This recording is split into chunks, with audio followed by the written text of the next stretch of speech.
Hello and welcome to my channel. I'm Michaela Peters.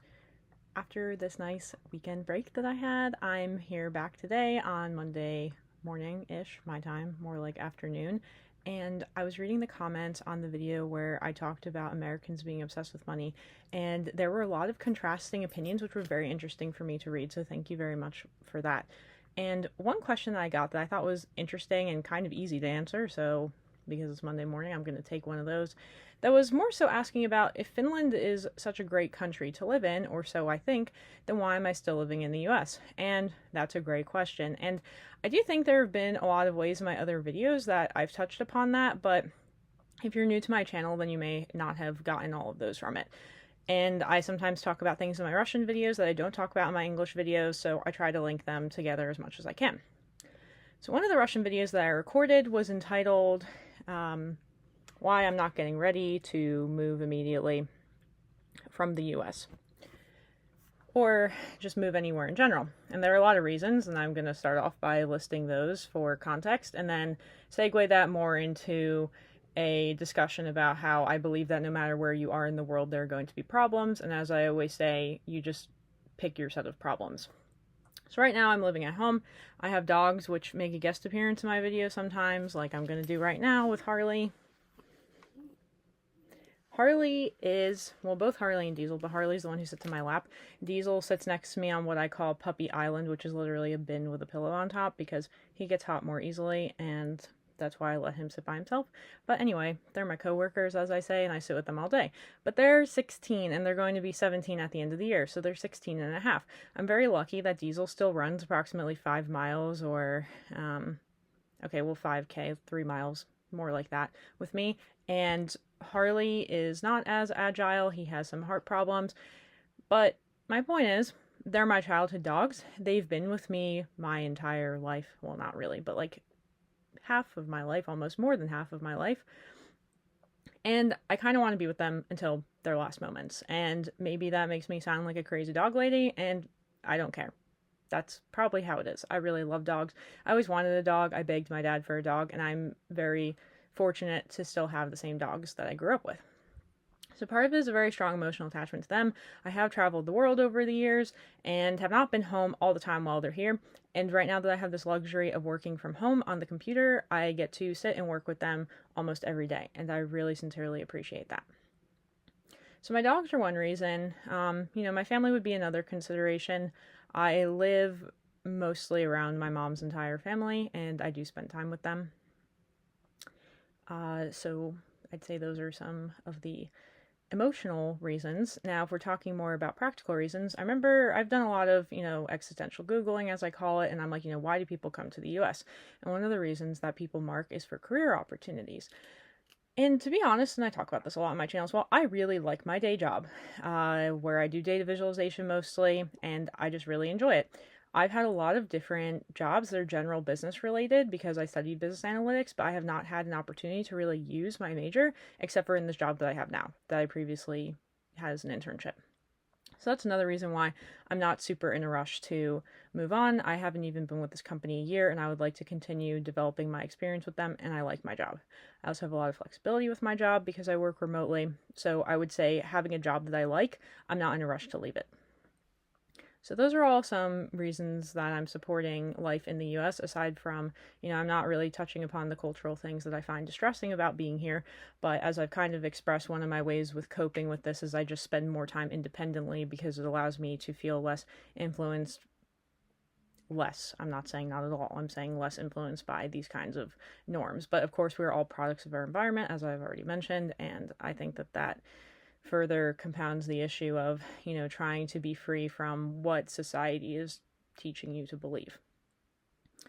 Like the whole Matrix thing. All right, so, I've expressed already issues in the US around things being expensive, so that's one of the things that I maybe rather hopelessly try to educate people about when I'm abroad is that, yes, you may look at our salaries and say, oh, well, they're so large, or high or whatever, but it doesn't really matter so much when all your living expenses are high too. There was a comment I saw in my last video that I really appreciated that was talking about how basically you barely scrape by on $30,000 a year. I love that because when I was young, I remember maybe a teenager, and I asked my dad, like, how much is like the bare minimum of money that you need to scrape by? And, assuming housing, assuming a car, assuming a phone, 'cause, cars unfortunately are really a necessity most places in the US, it's like 30,000 is like scraping by. And that person went on to talk about in some places you really need 100,000 just to be comfortable. And then, not feeling guilty around things like going out to eat or going to the movies. And yes, and that's kind of what I reiterate here is that over the years and even now, I thought, oh, I'm going to have a full-time job. I'm going to feel less, strapped for cash. But no, because now my goals are more centered around home ownership and things like that, which the market is difficult for that. So yes, okay. So I guess moving the discussion more to, picking a set of problems. My problems right now are, yeah, related to me being interested in where to move out, where to launch to next, which is something I hope to figure out in the next year. I have some plans, and that's where that's going in that direction. Now, yeah, I'd say my job and my dogs are things that I like about my current situation that I'm not super in a rush to change. Also, my second job at the restaurant, I've been there a long time, and it's a convenient way to have a side job, and I work with that. All right, so these are all reasons why I'm pretty comfortable in my situation. I'm not super in a rush to change it. I do feel like I've had a lot of great opportunities abroad. I've learned a lot from them. I appreciate them. I'm not saying that they will be the last ones by any means. And I do work pretty, extensively, I would say, to make sure I'm maintaining my Finnish residency, which, can be a separate discussion here. So, I do frequently go back and forth between Finland. And, due to the fact that I'm working in the US, that is one of the only places I have currently really been going, which is very sad for my friends in Armenia and Kyrgyzstan who really want to see me, and I really want to see them too. It's just been really hard schedule and time wise to make that work. All right, so as I already mentioned, I've talked a lot about the cultural challenges around workaholism and all these things in the US. However, with me actually liking my job, I don't think, that's something to forego so quickly. And yeah, I will make like hasty, impulsive decisions with some things, but things concerning major life decisions, like, what job I wake up and do every day, not in a rush. So with Finland, I think that there are a lot of things that structurally I like about the country and, from a values perspective and everything, and I enjoy interacting with Finnish people. Now, in terms of, maybe I already talked a little bit about adjustment disorder stuff, and while I am not super well educated on that relative to some other psychological concepts, I do think that there is something to be said for coming from the US and then going to a place like Finland and then feeling like you can successfully live there and, feel mentally okay. It's already challenging for Finnish people every winter, and for somebody who's never experienced that, your body is like, what is going on? So seasonal depression is a very obvious one. There's a reason why those countries are so sparsely populated. People tend to gravitate towards sunshine. And yeah, those places, especially near the beach and whatnot, tend to be very densely populated. So there's that. I already mentioned in my other videos that are also getting a lot of attention about, the friendship challenges that I had in Finland. And, one of the reasons why I don't really have those problems in the US is I mainly interact with my family. And I have not been having as much time for interacting with friends, even though I would like to. So that kind of deletes that problem, if you will.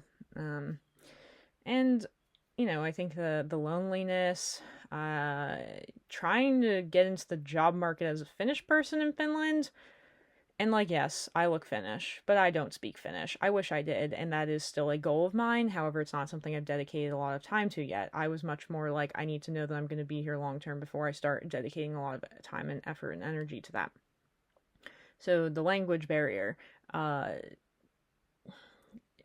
I understand that Finnish people, there's a lot of trust among them with each other, and then foreign people, they're kind of in this separate side category. That's been my perception, at least, and if Finnish people have a different opinion, I invite you to comment on that below.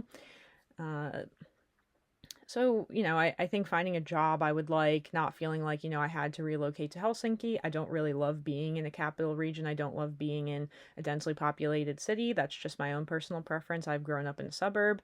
I really like Lappeenranta because it is more familiar for me, but at the same time, the population density is still a little bit lower, but I like the way that things are spread out and people aren't super on top of each other the way that they would be in a city. Other things like having dogs here, having family who can also watch dogs when I go somewhere else. Those are things I wouldn't necessarily have in Finland. And, Finland is still a long-term goal for me, but right now, with the way that things are in my life, I like them and I'm not super in a rush to change them. It's more of having it as a long-term plan. Jokingly, I pretty much have the next year of this, well, this is actually not so jokingly, the next year of my life planned out with where I'm going to be when, and all my travel plans for that. So, again, the Finland thing, it's a long-term goal, but, I don't think I was immune to challenges while living there, mostly in the form of depression, which I am thinking still to make a different video maybe about that kind of issue.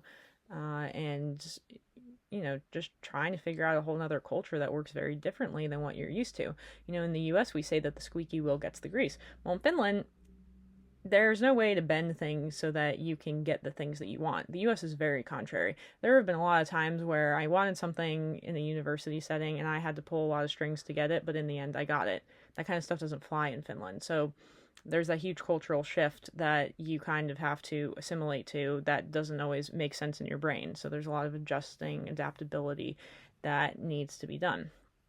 So, I think now that I feel more stable, I've done a lot of work on myself, as I keep saying, I'm not sure that I really, one thing my dad always said is I can be happy anywhere.